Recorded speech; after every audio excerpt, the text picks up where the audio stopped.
Welcome to Blizzard Fire. We hope this video helps fire up your solution.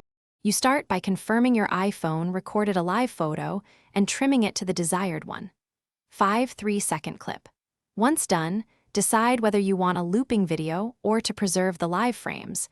Instagram doesn't natively upload live photos to feed, so you must convert or use stories. Make sure iCloud Photos sync is complete to avoid missing frames. Now export the trimmed live photo to files or use the share sheet to convert to video if you plan to post to feed. You convert the live photo by opening it in Photos and choosing Share then Save as Video. This produces an MP4 that Instagram accepts for feed. Next, open Instagram and pick Post for a standard upload or story if you want motion stickers and the live effect. Make sure to select the converted video from your camera roll, then apply filters, adjust cover frame, and add captions and tags.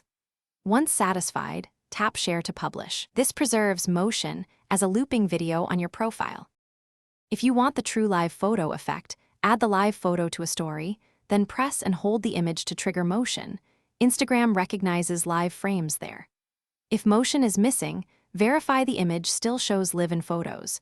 Re-export or resave as live photo or save as video and retry.